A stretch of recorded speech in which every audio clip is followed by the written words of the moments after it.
Don't ask what the world needs. Ask yourself, what makes you come alive and go do it? Because what the world needs is more people who have come alive.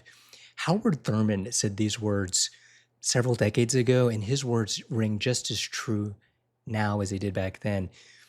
And for many of us, especially if you're like sensitive, sharing what you love, sharing what makes you come alive is not easy. And in fact, for me, sharing what I love and sharing what makes me come alive has been the hardest thing to do. And I want to share with you my own story, and perhaps you can relate to this in your own way. I was very sensitive as a kid, and what I loved to do, what made me come alive, I always did it alone. And one of those things was that I loved to do was to go into my backyard and I would imagine I was finding long lost dinosaur eggs, and I would find them, I would love them, they would hatch, and I would nurture them. And I would just do this over and over and over again. And one of the other things that I really loved doing was very meaningful to me was this sense of connection that I had with something greater than me. And there was this knowing that our beloved earth, our home here was temporary, and that really our where we really belong is the stars.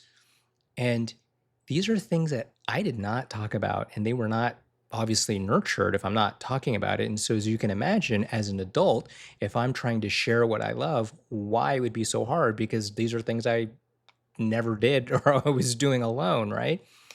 And so, one of the big turning points was I was meditating and I was in this place very connected to spirit, and there was lots of self energy. There was, or chi or flow, or whatever you want to call that. And I had been studying a number of relational healing models. And so in the moment, I was inspired to ask myself the question, am I safe to connect? And so I asked, and what I heard back was, I don't know. And this was stunning, one, and ultimately really heartbreaking because I realized I buried my sense of safety as a child. And, like many children, when they're growing up in dynamics that they're not perceiving as safe, they the safer thing relatively is to not know. And so I dissociated from it. I spiritually bypassed it. And the turning point for me was around having relationships where it was really safe for me to be me and to love what I love.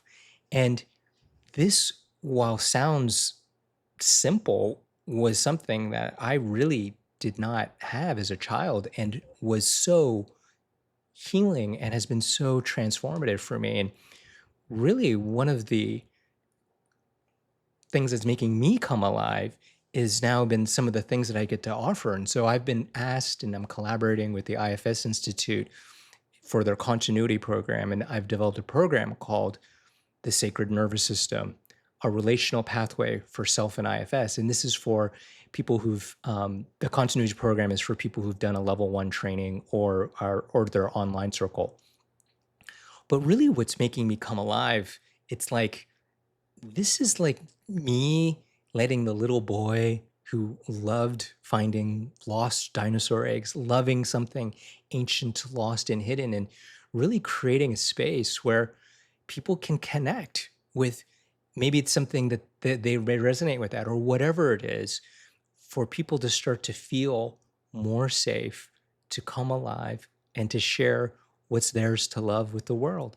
So if you're interested, you can find out more in the description below. I would love to have you be a part of it.